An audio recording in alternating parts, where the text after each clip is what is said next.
Hello everyone. Today we are going to, welcome to the webinar. We're going to talk about Newton's laws today. And, oh, am I sharing the correct screen? Let me stop sharing. Share it again. Okay, yeah, that's better. Right, so Newton's laws. And it's a very exciting topic. It's a huge topic. And honestly, it's one of the hardest topics in physics because it kind of goes against what you see in real life. And probably that's why it took so long for people to formulate these laws. Okay, so even just a few decades before Newton, for example, people were sure that a cannonball flies straight up into the air and then just falls down vertically. So nobody bothered to look at the cannonball like from the side and actually see that it takes a parabolic trajectory. Weird, right? But the thing is, Newton's laws are counterintuitive. Okay, so I won't be talking too much about Newton's laws. I will introduce them, but then we'll go straight into solving problems because that's the difficult part. I have done this webinar last year and I focused more on Newton's laws as a whole. So you can watch these. However, yeah. Okay, so let me just open the chat, open the list of. So where's the chat? Okay, here's the chat. Here's the list of people. So welcome everyone, and let's get started. Okay, Newton's first law says that an object will travel at constant velocity unless a resultant force acts on it. An object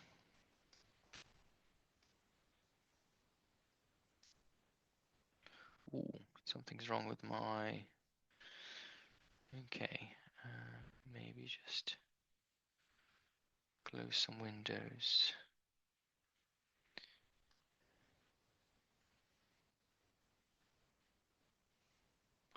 Object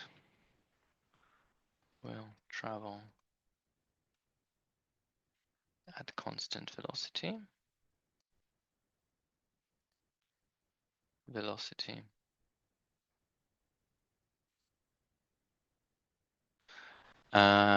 If the resultant force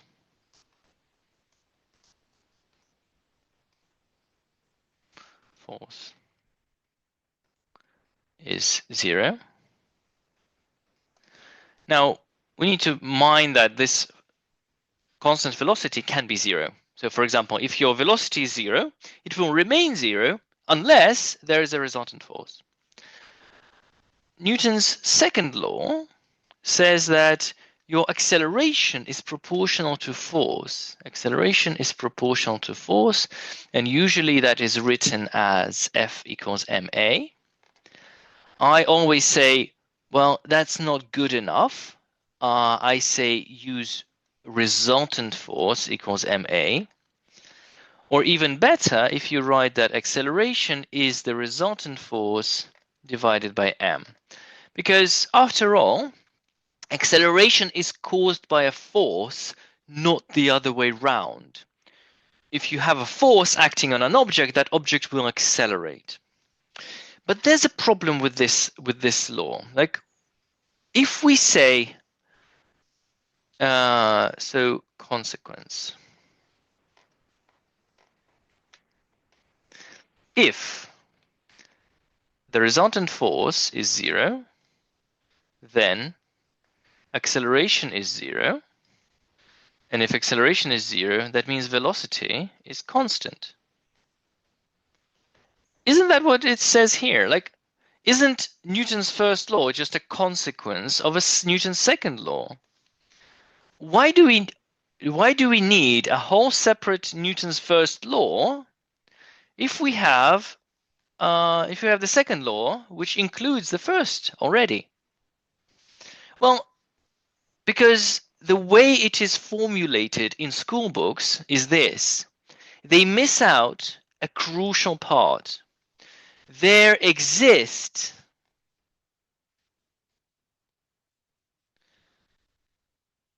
inertial frames of reference. Frames of reference.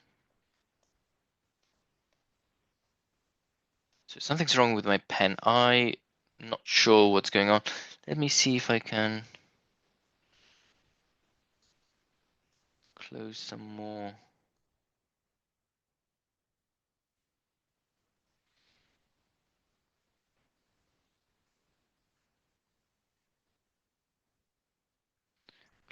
Close some more windows.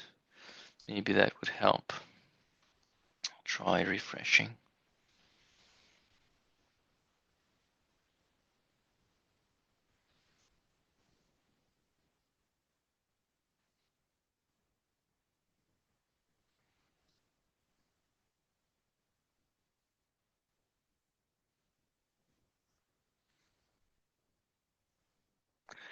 Okay, there exist inertial frames of reference where that's much better, where an object will travel at constant velocity, and that makes a whole difference. You might not fully understand what that means, okay, and fully appreciate the depth, but Newton's first law postulates the existence of inertial frames of reference. An inertial frame of reference, simply put, is a frame of reference that is not accelerating. So, for example, a train traveling at constant velocity is an inertial frame of reference. A train that is accelerating is a non-inertial frame of reference. And you notice that in non-inertial frames of reference, laws of physics don't really apply. What do I mean by that? In an inertial frame of reference, if you take an object, for example, let's put this cylinder, this candle, and I put it on the table. If there are no external forces, it will remain stationary. However, if you imagine that I'm sitting on a train and the train is leaving the station and accelerating, you would see that the cylinder would start to roll. It will start to accelerate. So from my point of view, there are no external forces. Nothing is pushing this cylinder, but it is accelerating. Because it's a non-inertial frame of reference, Newton's laws do not apply. And that's very important to understand. This is way beyond the school syllabus, but yes, so that's the difference. Non-inertial frames of reference, such as an accelerating train, is where laws of physics, well, they don't work. Newton's laws don't work. Cool. Conservation of energy doesn't work. Like a lot of things just stop working once you move into an non-inertial frame of reference. So you need to keep that in mind. And for example, a merry-go-round, that's a non-inertial frame because you're accelerating as you go around the circle. But anyways, Newton's third law says that if object A acts on object B,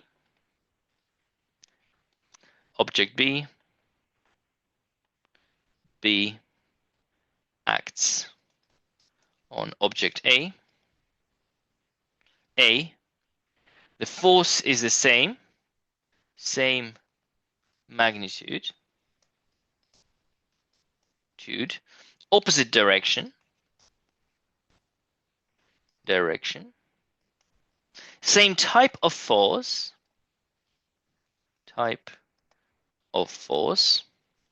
And forces are applied to different objects. Well, that's what I said. This what I already mentioned. Same magnitude, opposite direction. So an example of Newton's third law would be if I go to a wall and I start pushing the wall. So that is me pushing the wall. So Vlad pushing the wall with a contact force. That's a normal force of 20 newtons. Then there is an opposite force. So wall pushing Vlad with a contact force of 20 newtons. So the forces are of the same magnitude, 20 and 20. They're opposite in direction. They're the same type of force. It's a contact force. And so they are applied to different objects.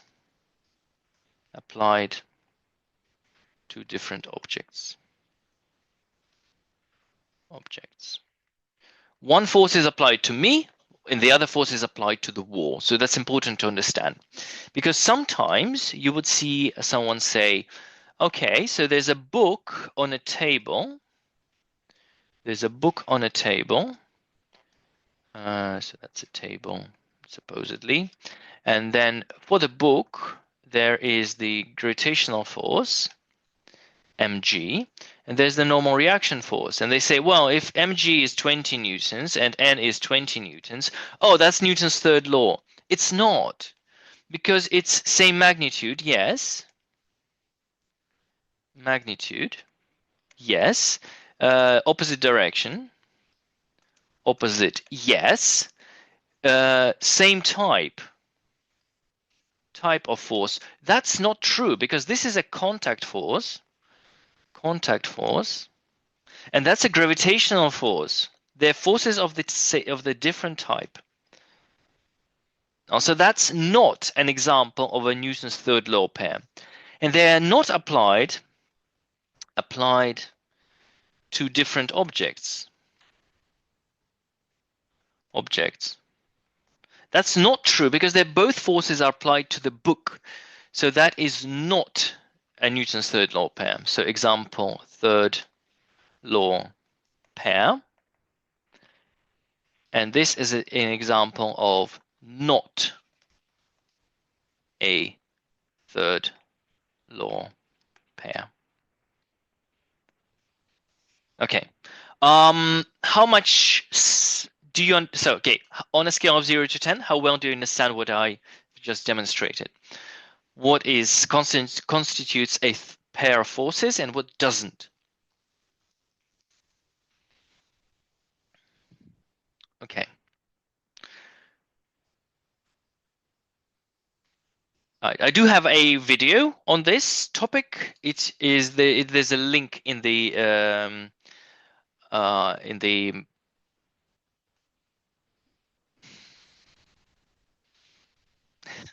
there's a link in the assignment, but you can also just search journal of physics and find some. So yeah, Newton's first and second laws. So 11 years ago, that's unbelievable. Oh no, that reminds me of my age. So that is disturbing.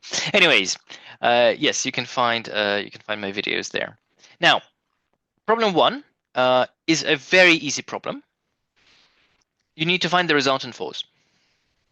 The net force is the same as the resultant force, and you need to indicate the direction. So here, the net force, the resultant force, is 12 plus 18, so that's 30 newtons right. I hope there's no questions here. So here the 8 and 8 cancel each other out. So you have a 6. So the resultant force is 6 newtons right. Okay. This one, that's obviously 8 newtons left. The resultant force is 8 newtons left. So here the resultant force is 20 and 10 minus 5. So that's 15 newtons right. Now this is 10 newtons down. And this is 20 newtons up. Okay. It is very important to be able to write down the resultant force. So let's do another example. You have a friction force. You have an air resistance. And you have a force of the engine. What is the resultant force in this case? Well, it's the same as here.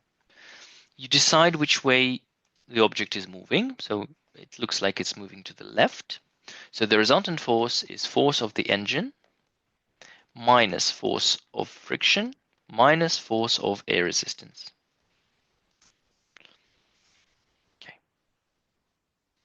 Any questions here? Because it's accelerating this way, you do positive minus negative.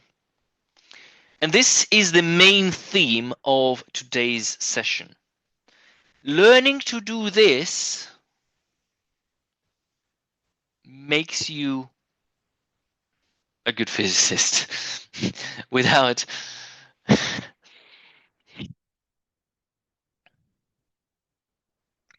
okay, this is the first question I ask when I interview a tutor. When I interview a tutor for COMPOS, this is the first question I ask. I ask them to write this down. If they can't, I say sorry. That's not possible. Okay, of course, I give them slightly more sophisticated situation, but this is really like a really important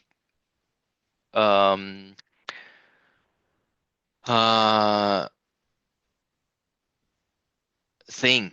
Yes, being able to write down Newton's second law, because if you can't do this, you pretty much can't solve any problem in mechanics.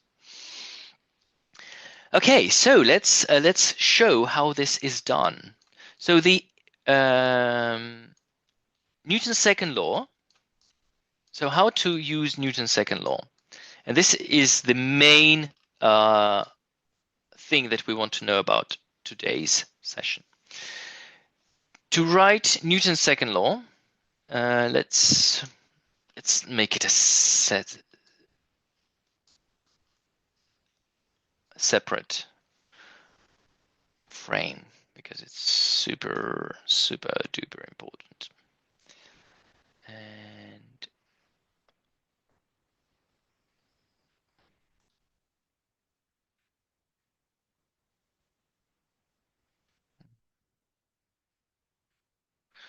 okay, how to use Newton's second law. And it's a very simple rule. So first, draw the forces.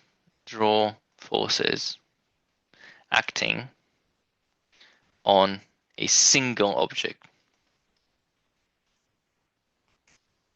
2, write down MA equals the resultant force, where the resultant force is what you've calculated. It's the arrows where FR is the total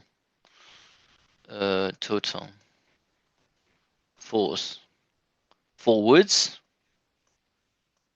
forward minus total force backwards. That's it. That's all you need to know. This is Newton's second law. Example. So you have an object, and let's say the mass is 3 kilograms, and you have 10 newtons, 12 newtons, 6 newtons. So what you need to do is you write down MA equals the force, let's label them F1, F2, F3. So it's going to be F1 plus F2 minus F3. And that's it. So now you substitute. So 3 multiplied by A equals F1 is 10 plus 12 minus 6. So 3A is 22 minus 6, so that's 16, hopefully. So acceleration is 16 over 3, so that's approximately 5.3 meters per second squared. That's how we use, so this is Newton's second law.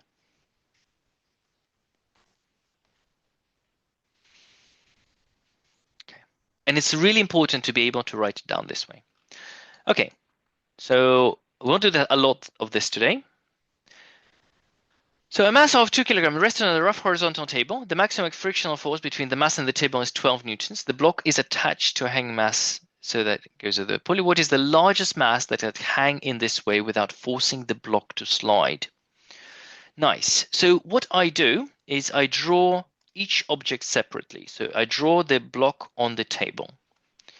So I draw the block on the table and I identify the forces acting on that block. So there is the tension force. Then there's the friction force acting backwards. I'll just call it F. Yeah, just call it F. There's a normal reaction force acting upwards. We normally say that normal reaction force acts at the same point as friction because that's where the contact is. And there is the gravitational force. Because you're attempting to pull it to the right. So friction acts backwards, preventing you from going forwards. And then downwards is the gravitational force, which is mg. Now, what you need to do is write down Newton's second law. So mass acceleration is the forces going forwards, tension, minus forces going backwards, friction. That is in the horizontal direction. In the vertical direction, well, N equals to mg. So that's kind of obvious, but you can write it down. Let's not make it hard for yourself. So we just say that N cancels out with mg. Like it has to be. Otherwise, it will either be flying up into the air or falling through the floor, which doesn't make any sense. So N and mg cancel out. Okay, now I draw the second object, which is this one. Yeah, so this is M, let's call it M1, and this is M2. Now for the second object, M2, I have the gravitational force, which is M2G. No, N is normal reaction force, is the contact force with the floor. N is the contact force with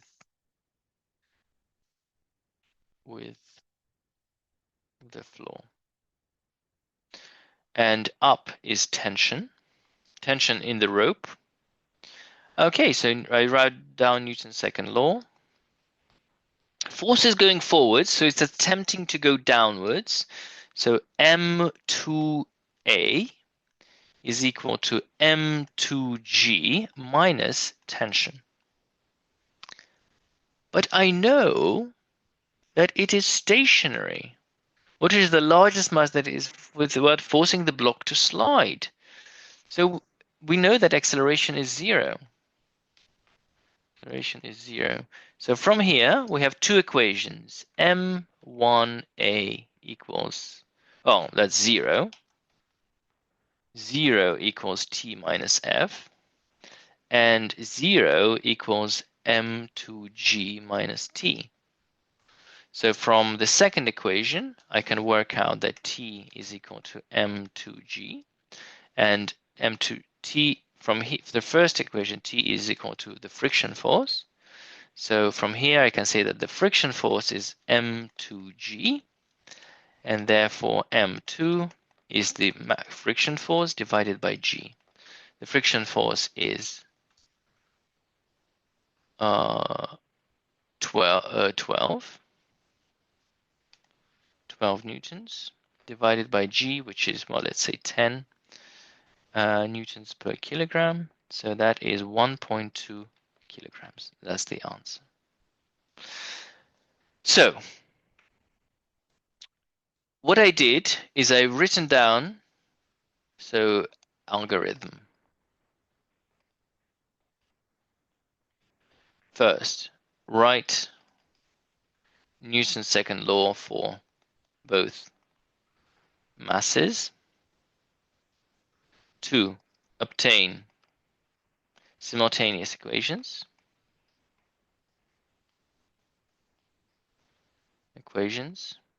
And 3, solve for unknown value.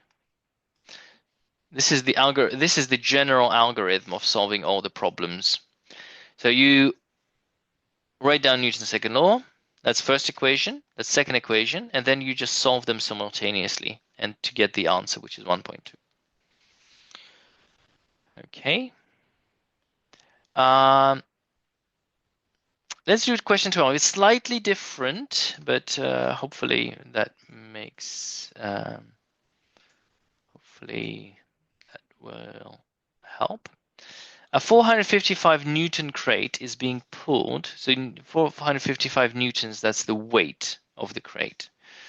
So the mg force, I'm assuming 455 divided by 9.81.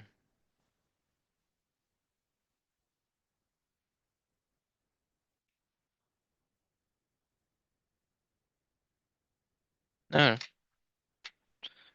Okay, so that's 455 Newtons. That's the weight.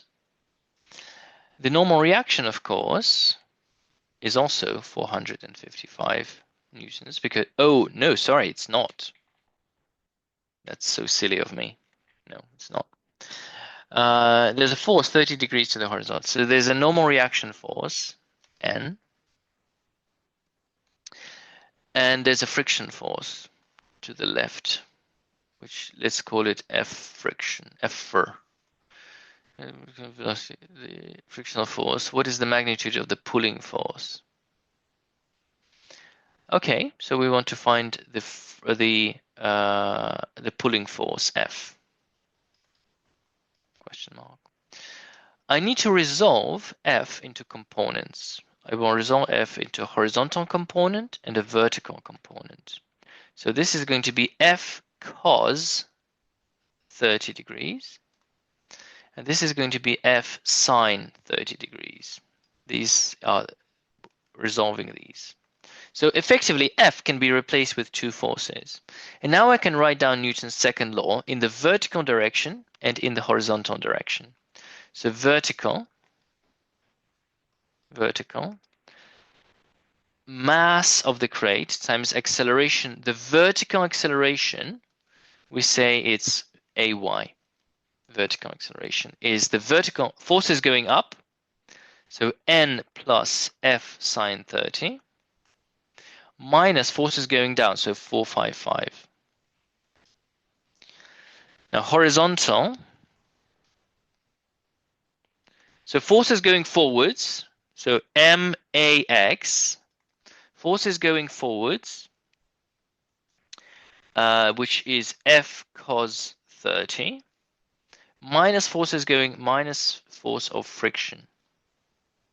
Okay. And it says it's move at constant velocity. Constant velocity means acceleration is 0. So acceleration, the horizontal acceleration is 0, but also the vertical acceleration must be 0 because it's not moving up or down. Okay, so I substitute that in. So from here, I substitute that in so that 0 equals n plus f sine 30 minus 455. And here 0 equals F cos 30 minus force of friction, which is 1163. Ooh, from the second equation, I can immediately work out F. From the second equation, this is the first equation, this is the second equation. From the second equation, F equals 1163 divided by cos 30, which is approximately 1163 divided by cos 30,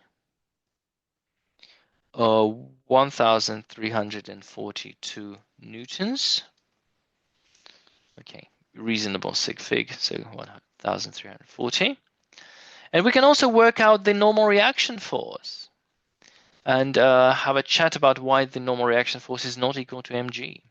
So from the first equation, we can work out that the normal reaction force is 455 minus F sine 30, which is 455 minus 1340 times sine 30 is a half.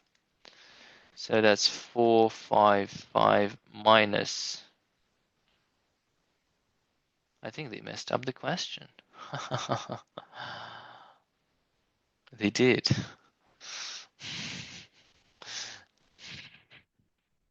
Okay. I did not expect that. Okay, minus 671. Okay. There is a problem with this question. And the problem with this question is that the force, this force is so large that the box will actually fly into the air.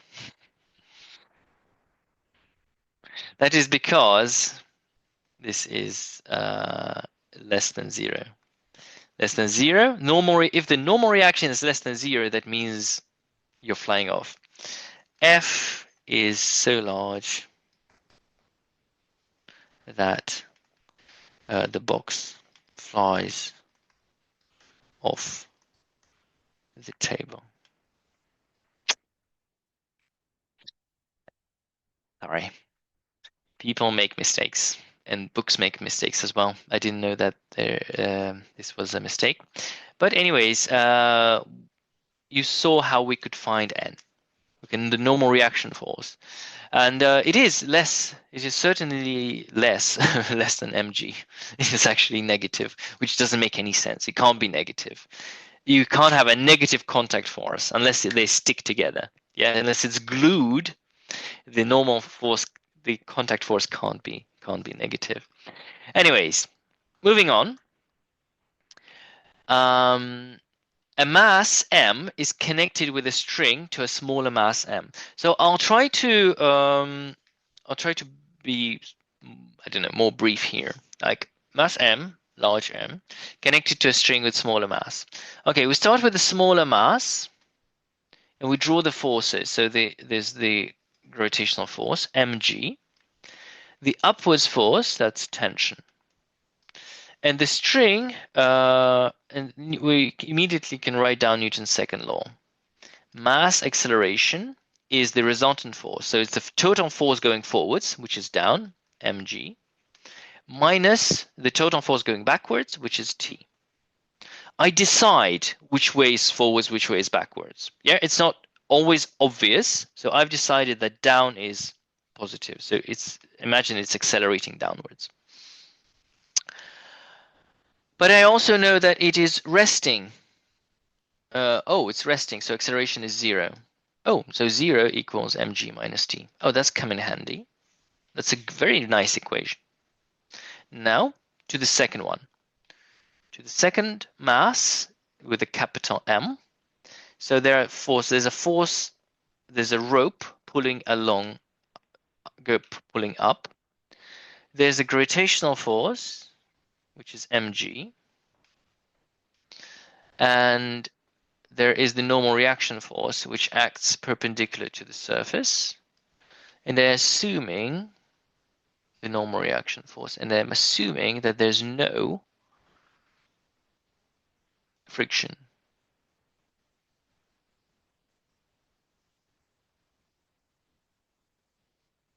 Yeah, it doesn't say, but the assumption is there's no friction. Okay, so these three forces are balanced. So how do we do about it? I will break down the forces, the mg force, into two components, into mg perpendicular to the slope and mg parallel to the slope, and I will label it mg perpendicular and mg parallel to the slope. So we say you write down Newton's. We can also say that this is like the x-axis and this is the y-axis. You know what? Let's stick with the x and y. That makes more sense. Mg in the y direction and mg in the x direction. So that's along the x-axis, along the y-axis. So the ball is accelerating in this direction, in the x direction. So acceleration. So we write down mass, now capital M, because it's capital M, times acceleration, is the forces going forwards minus the forces going backwards. Can somebody help me with that? What do I write here? MA equals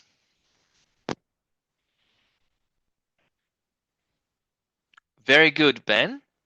T, the forces going forwards minus the forces going backwards. Mg in the x direction. All right. Mg x direction, well, if we know that this is theta and this is theta, this is mg cos theta, and this is mg sine theta. So in other words, ma equals t minus mg sine theta. But again, acceleration is 0.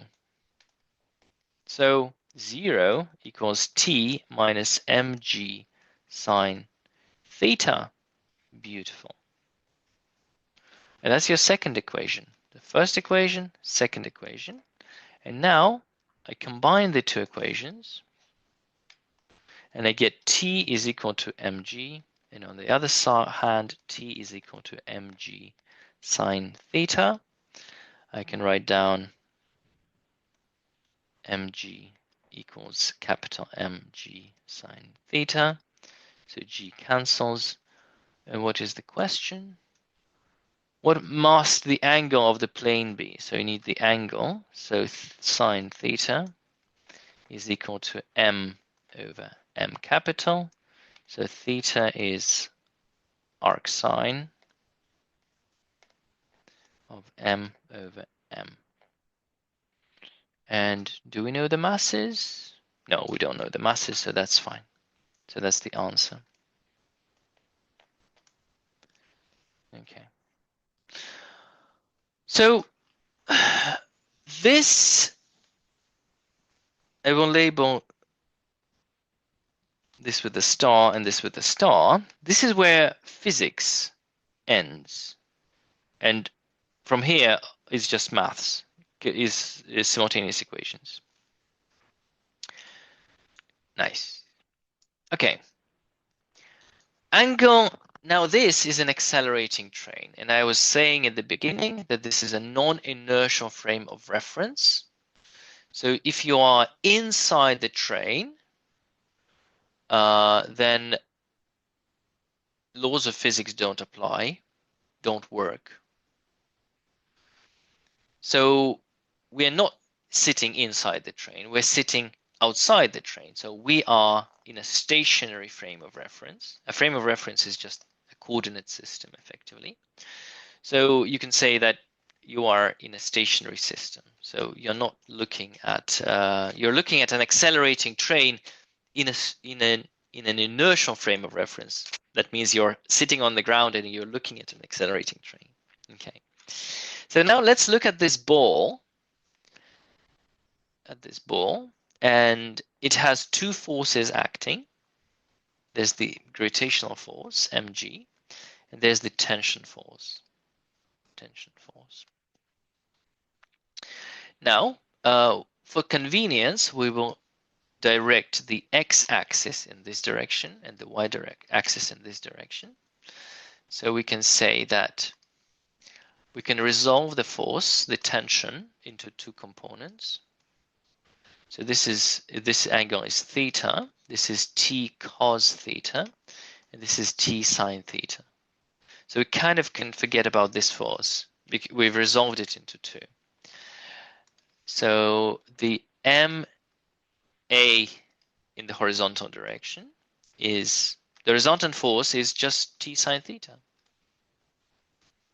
And in the vertical direction, and may is t, let's say it's going up, t cos theta minus mg. But ay is 0. It's not accelerating up or down, it's just accelerating to the left. Therefore, we have 0 equals t cos theta minus mg. And we can work out t cos theta is equal to mg. And, well, we can work out t is mg over cos theta. And we can substitute that into 1. Let's call it 2 sub into 1. And we get max equals equals mg over cos theta multiplied by sine theta. We know that m cancels, and you have ax, the horizontal acceleration, is g multiplied sine over cos, that's tan theta.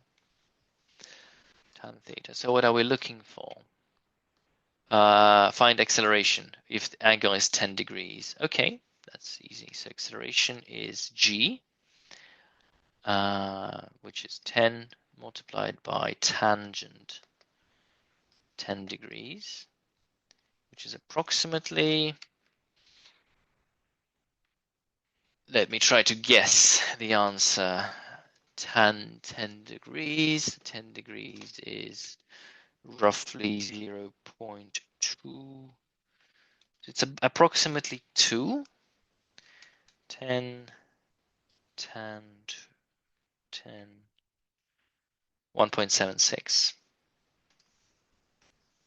Okay, it was reasonably close. 1.76 meters per second squared. And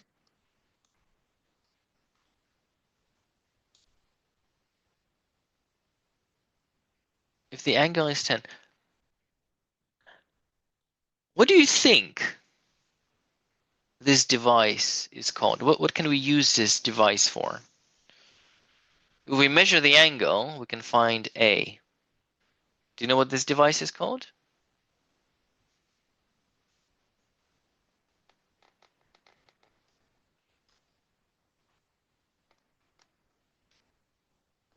Because acceleration is g multiplied by tan theta.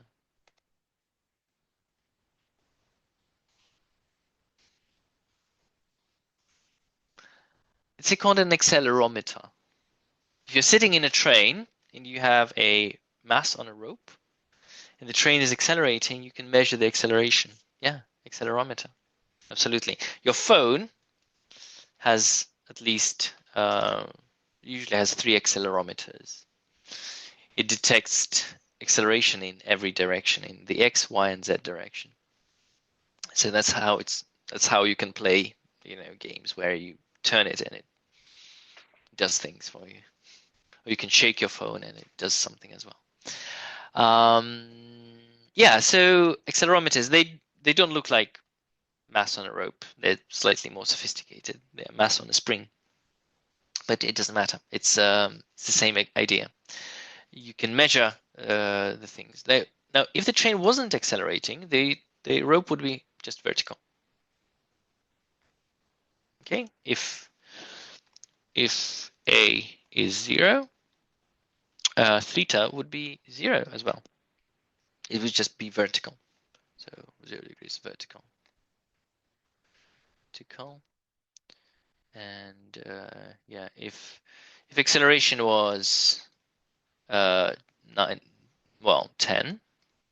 meters per second squared, then theta would be 45 degrees. So how do you know you're accelerating at g? Oh, it's 45 degrees. So yeah, I hope you can imagine. I hope you can imagine this. Right, moving on. Okay, so we're getting to harder problems. So hopefully you got a taste of how to do these. Take the mass of the elevator. So a person is pulling a rope and pulling himself up with the lift.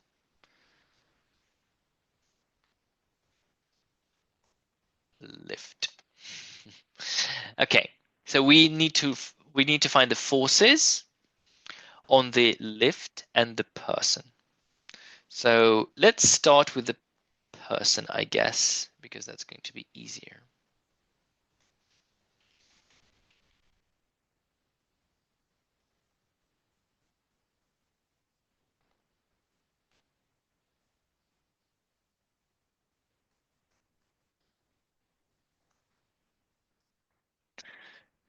So here's the person. There is a gravitational force, mg, and he's standing on the floor, so there's a normal reaction force in his feet. Let's use a different color. Normal reaction force in his feet, and the rope is pulling him up or down. Is the rope pulling him up or down?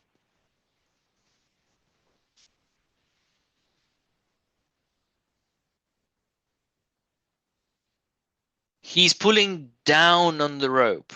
Therefore, the rope is pulling up. Yes, the rope is pulling him up. That's the tension force in the rope. Well, technically, it's not tension. Technically, it is friction force because he's holding on the rope. So T is actually friction, but let's not worry about that for now. That's normal reaction force. That's the floor pushing the person up. Because if it wasn't there, he would be falling. Now, the elevator accelerates upwards, and the person must accelerate upwards as well. So we write down Newton's second law. Mass acceleration for the person is the forces going up minus forces going down. So can you help me please with this one? Ma equals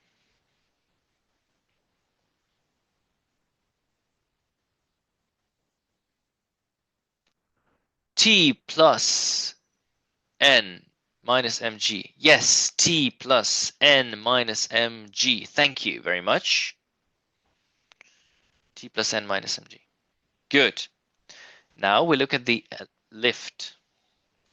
So do you see how important it is to identify the forces correctly? Because if you don't identify the forces correctly, this just useless. Okay. So the lift. This is slightly harder because you need to imagine that you're the lift. So I imagine that I'm the lift. What do I feel? Well, I feel a rope pulling me up, first of all. That's the tension force. I feel the gravity, the planet is pulling me down. That is M capital G. I feel the person is standing on me. So the person is pushing me down with a force of N. And that's it. There's nothing else. Because I'm just the lift. There's nothing else that I can experience. These are the only three forces I'm experiencing, because the other forces are experienced by the person or the pulley or anything else, but not me. And now I can write mass capital, because that's the mass of this, times acceleration. It's accelerating up. So we go forces up minus forces down is tension minus N minus mg. And now you have two equations, and all you need to do is substitute your values and solve them simultaneously. That's the end of the physics. All I need to do is just the maths now. So from 1 and from 2, from 1 and from 2. So from 1 MA, the mass of the person is 70, multiplied by acceleration of the acceleration is 0.5, equals tension,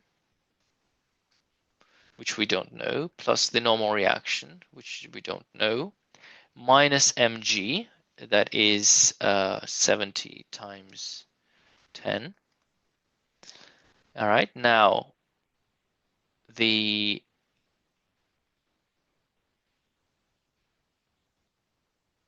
for the lift, so that is 30 times 0.5 equals tension minus normal reaction minus mg, which is 30 times 10. Okay, so now I have 70 times 0.5, that's 35 plus 700, so 735 equals t plus n. And here I have 15 plus 300, 315 is equal to t minus n. We can add these two together to find 2t equals 1040, and t is equal to 520 newtons. They're not asking for t, but we found it anyways. And now we find n from any of these. So n is t minus 315. So that's 520 minus 315. So the normal reaction force is 205 newtons. Let's see if that makes sense. So back to the person.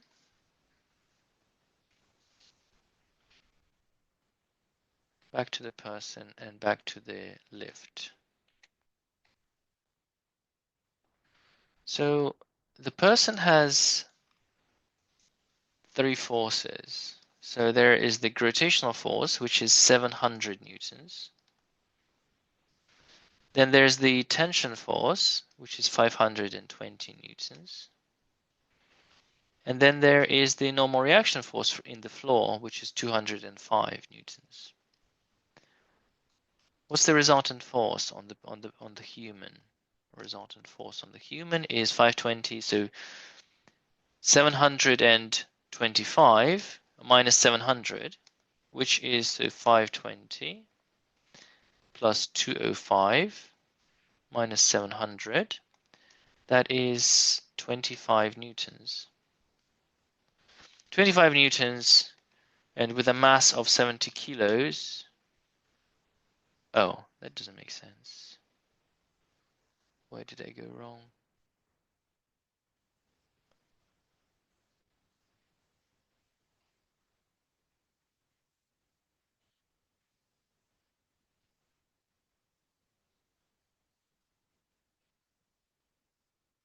Two hundred and five, 520, 215.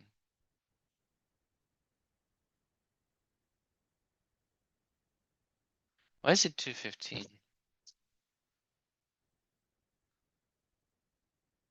Oh, yes, thank you.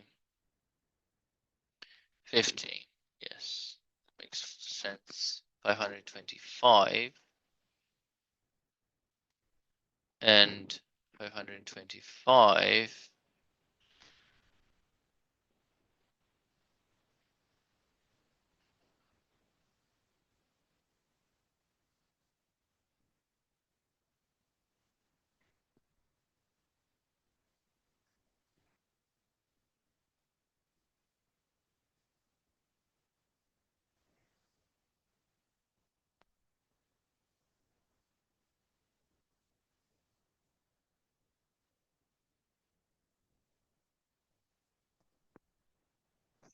I made two mistakes.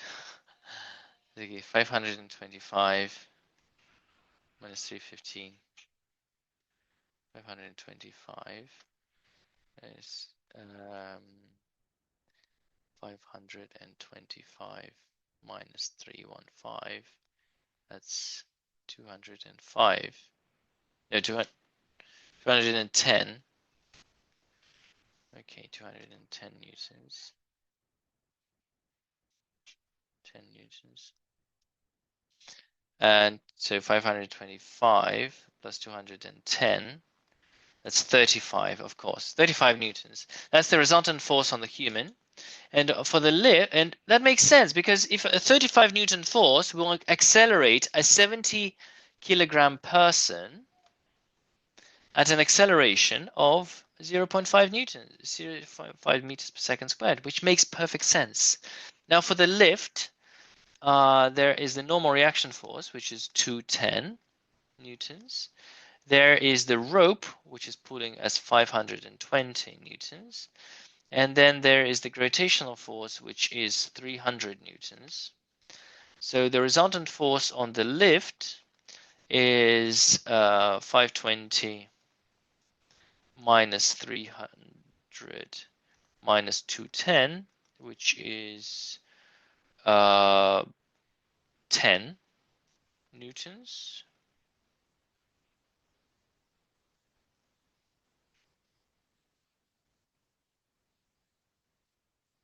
It's 525. So 525 newtons, 15 newtons. Yes, 15 newtons in a 30 kilogram lift. 30 kilogram lift would accelerate upwards at 0.5 meters per second if the resultant force is 15 newtons. Lift, and this is the person. Okay, I hope that makes sense. Good. Now, moving on to problem 6. A block of mass 10 kilograms rests on top of a bigger block. So now this is a Newton's third law question, which in turn rests on a horizontal table. Define the individual forces acting on each block. Identify action-reaction pairs according to Newton's third law pair. All right, let's be quite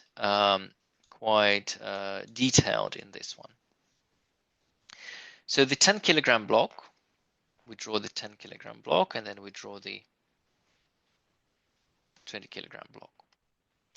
Now, first, there is for the 10 kilogram block, there's the gravitational force.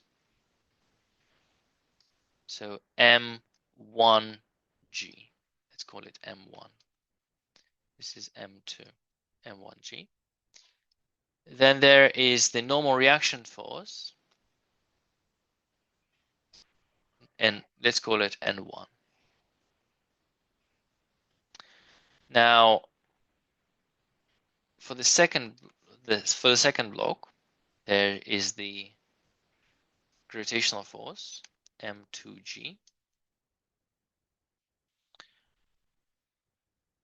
And then there is the normal reaction force from the ground, N2. Is there another force acting on the second block? No, it's not M1. It's actually N1. Yes, it is acting from the top, and that is N1. It's the same force because these is a Newton's third law pair. Now there are two more objects which which are not shown. There's the table, right? So there's the table. Now the table experiences a downwards force N2. That's a downwards force. And then the planet Earth. Planet Earth is if the Earth is pulling the block down, the block is pulling the Earth up with a force M1G.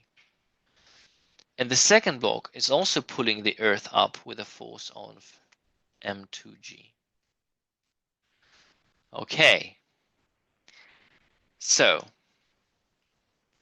Newton's third law pairs. Newton's third law pairs. Now, first pair. Top block, so N1, top block pushing bottom block. And that's N1. And the bottom block pushing top block. That's N1 as well. Right? So here they are. Let's label them. Let's label them with, I don't know, or yellow. So this force and this force. So bottom block is pushing the top block, and the top block is pushing the bottom block. Second pair, bottom block pushing the floor.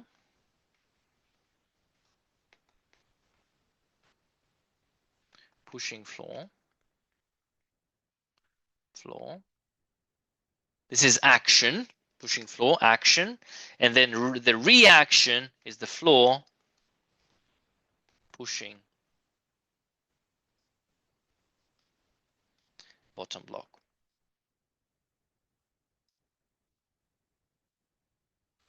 This the N2 force.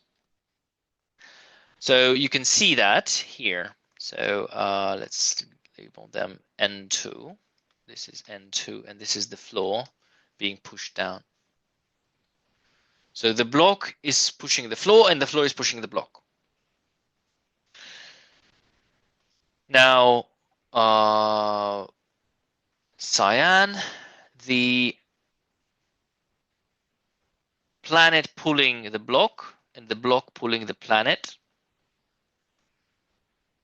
Top block. Top block pulling Earth up, and Earth pulling top block down. This is M1G and M1G. The forces are the same. Now the forces are the same, but the effect of the forces are different. I won't talk about this in a second. So let me just bottom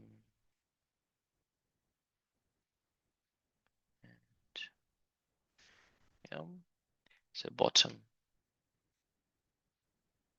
So that's 4. Bottom block pulling Earth up, Earth pulling bottom block down. That's M2G and M2G. And let's label them with purple, and that's this force and this force. I hope that makes sense. Now, I say if the Earth, oh, we know the forces. Oh, yeah, that's beautiful, because we can actually calculate the forces, because M1G is 100 newtons, and this has to be 100 newtons as well. Now, M2G is 200 newtons. And that's N1, which is 100 newtons. So what do you think N2 is? 300 newtons. Well done. 300 newtons because it's stationary and the forces going down equal forces going up. So that's 300 newtons. And then this is 100 newtons and 200 newtons. So that is a top block pushing the bottom block with a force of 100 newtons, which is 100 newtons. This is 200 newtons. Oh, no, sorry, that's 300 newtons. 300 newtons. Top block is pulling the earth up, which is 100 newtons.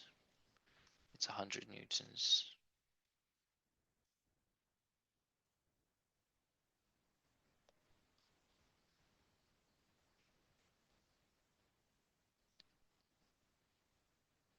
Okay. Which is 2G, which is 200 newtons. And this is 200 newtons. Okay. So coming back to the block. So the earth is pulling the block down. Okay.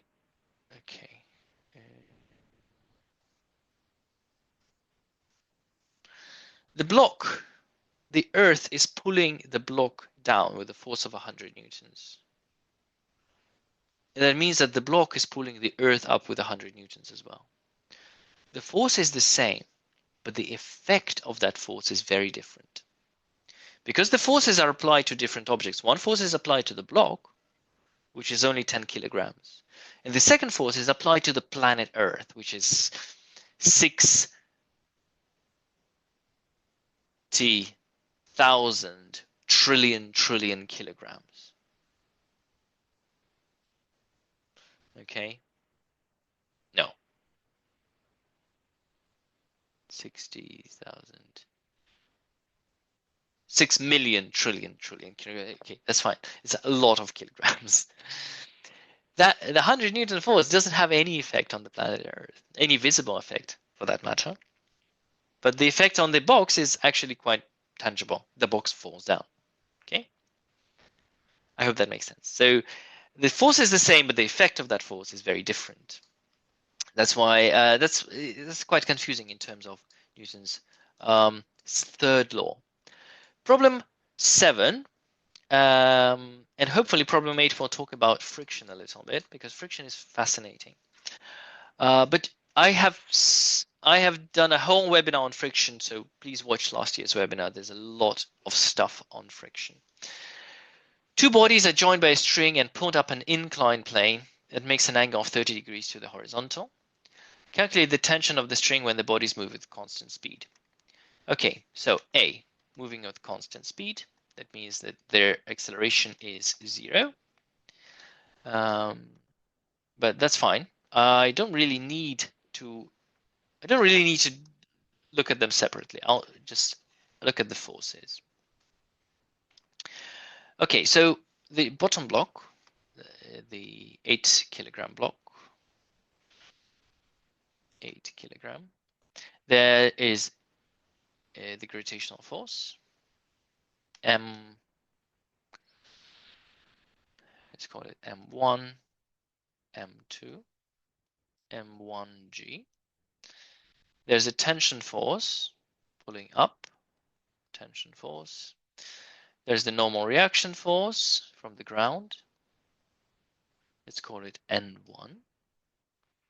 And we know that it is accelerating up the slope, and the acceleration is A. Now, once again, we say that this is the x-axis, this is the y-axis, and we go along the x-axis.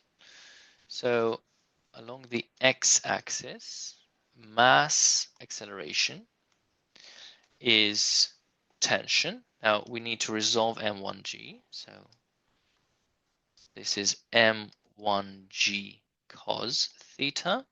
because this is theta, and this is m1g sine theta. So we say MA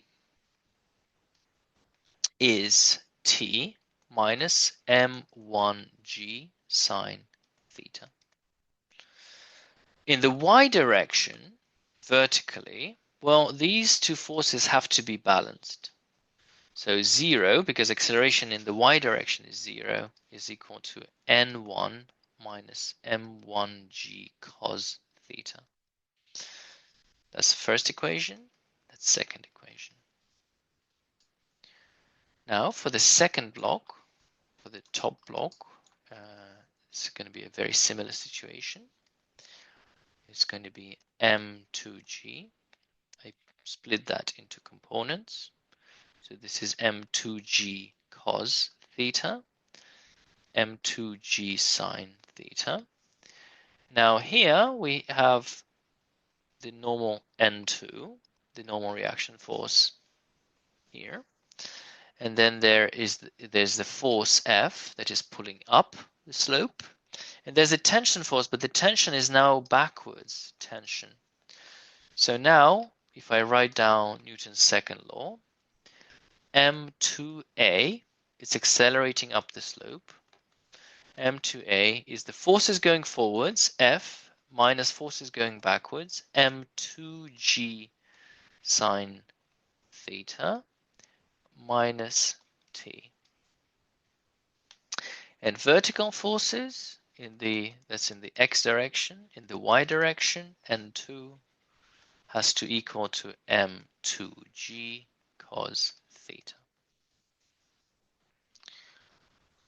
Now let's call it equation 3 and equation 4. So from the first equation, I can express T. T is equal to MA plus M1G sine theta.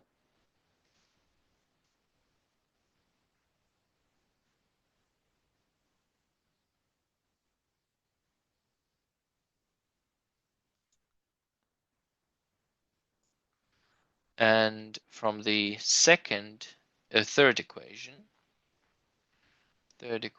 I can write down M2A. Oh, that's all I need. That's all I need. Sometimes you get lost and you try to do things, and actually you've already done everything. So that's MA.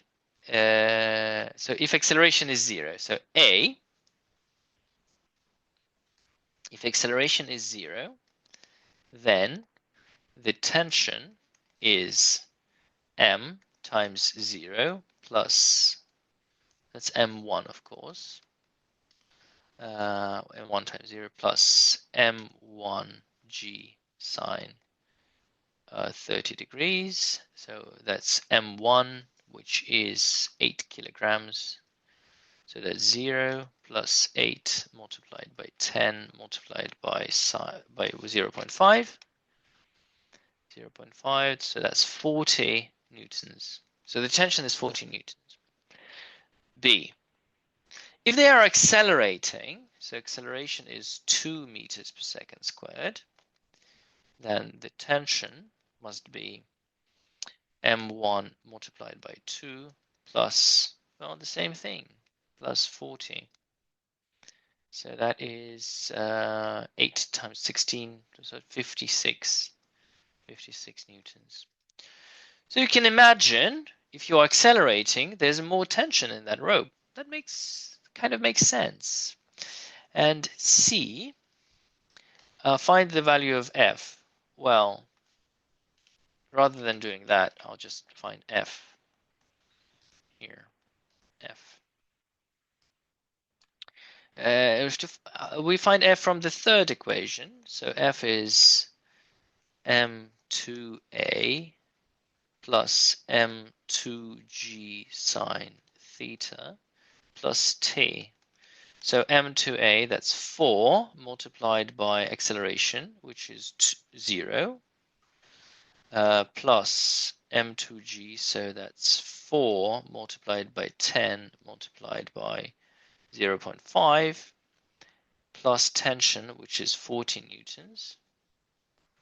So that is 4 times 10, 40, 20, 60 newtons.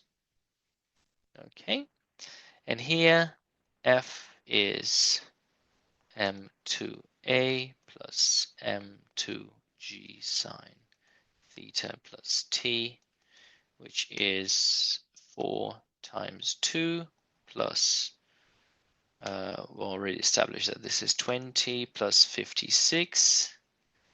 So that is 8 plus 20, 8 plus 56 is 64 plus 20, 84 newtons.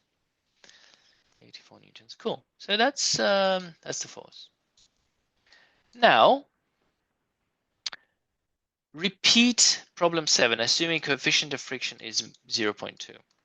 So the way friction works, that if an object is sliding, so the maximum value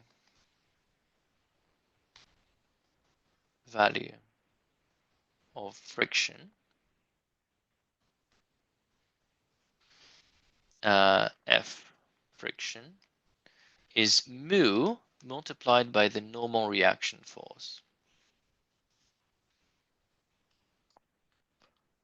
Right. So mu times the reaction force. Now, the friction, when you're sliding, friction is maximum. We call it friction, dynamic friction. Dynamic friction. Okay, so we draw the bottom block, block. So there's tension force. There is the friction force now, which is mu multiplied by N1, because the friction force is mu times N. The normal reaction force is N1, and then there is the gravitational force, M1G. We resolve that into components. So it's M1G cos theta, M1G sine theta. And we write down Newton's second law.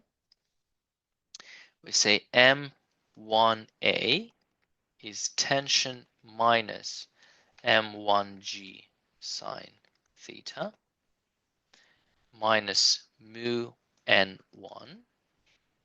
And then the second doesn't change, so N1 is M1G cos theta. So you have to substitute N1 into here. So you substitute that into here. So you get M1A equals T minus M1G sine theta minus mu M1G cos theta. And that's your first equation. And then for the second block, a very similar situation. You have the tension pulling down. You have the friction mu N2. And then there's the force F. And then there is the gravitational force. M2G. Then there's a normal reaction force, N2. So we resolve that into components. M2G cos theta, M2G sine theta, and we write down Newton's second law.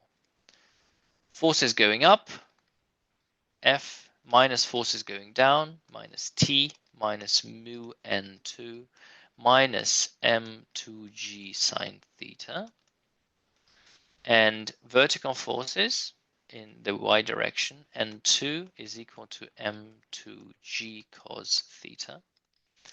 So you sub that into here and you get M2A equals F minus T minus mu multiplied by M2G cos theta minus M1G sine theta. Okay, so here you can work out T is equal to M1A plus M1G sine theta plus mu M1G cos theta. And so A, if acceleration is 0, T is M1G sine theta, so that's 40 plus 0.2 times 80 times square root 0.87, the square root of 3 over 2, which is 40 plus 0.2 times 80 times cos 30. So that's 53.8 newtons. So you can see that it is a bigger force. Yeah, because there's friction. That makes perfect sense. And the friction force, sorry, the pulling force is M2A plus T. Okay, let's write it down. F equals M2A plus T plus mu M2G cos theta plus M2G sine theta. So in this case, that's 0. That's 0 plus T, which is 53.8, plus 0.2 multiplied by 40 times square root of 3 over 2 plus M2G cosine theta, so that's 20. And that is plus 0.2 times 40 times cos 30 plus 20, which is 80.8 newtons. And B, if acceleration is 2 meters per second squared, well, you just substitute. T is m1, so that's 8 times 2 plus 0.0 plus 40 plus the same, 0.2 times 80 times square root of 3 over 2 equals. So that's 53.8 plus 16, which is 69.8 newtons. And here the force is that's 4 times 2, so that's 8 plus T 69.8 plus 4 root 3, 8 plus 69.8 plus 4 root 3 plus 20. 20 is it? Yes, plus 20. So that's 104.7. 4 root 3 plus 20. So it's 104.7 newtons. So you can see there's a difference, right, compared to the previous one. And the friction force, so that's the way the friction force works. I just demonstrate the friction force. I vet forces. This is how friction force works.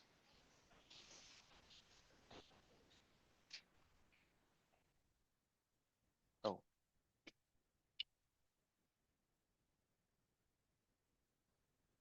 sorry, I've got a young physicist, young future physicist. Okay.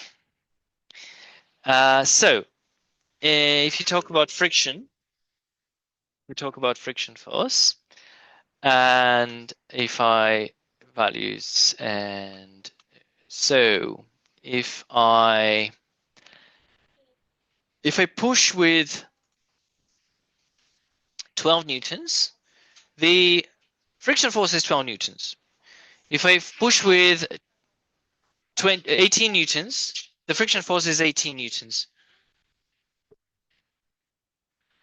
And if I keep increasing the force, 68 newtons, the friction force is 68 newtons, and so on, until I reach a maximum value. Until I reach a maximum value, which is 94. Where does the 94 come from? Well, the 94 is the normal force times the coefficient of friction. So the friction force, the maximum value, the friction force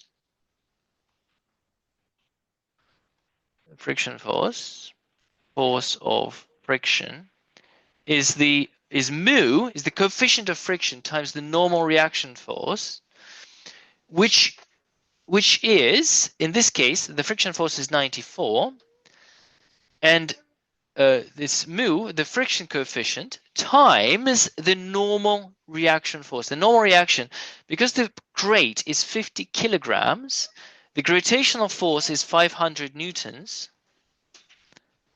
500 newtons, and the normal reaction force has to be 500 newtons as well. So 500. So you can work out the coefficient of friction, which is 94 over 500, and 94 over 500. That gives us 0.188. The coefficient of friction is determined by the type of surfaces. So you can imagine if you have ice, you have a low coefficient of friction, and if you have a rough surface such as this grate and this sand, you have a bigger coefficient of friction. So if I were to make the friction bigger, you can see that the friction force increases to, well, that doesn't make any sense, 150. Oh, it does make sense because it's already moving. But anyways, I'll stop here. Thank you for your attention. I hope that was useful. I hope that makes sense to you. I hope you understand Newton's laws better now.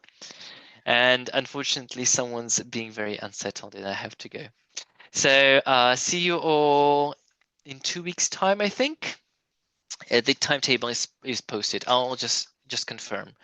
The next webinar is so that is the 3rd of February. Okay, so that's 2 weeks time, I think. All right. See you all. Bye.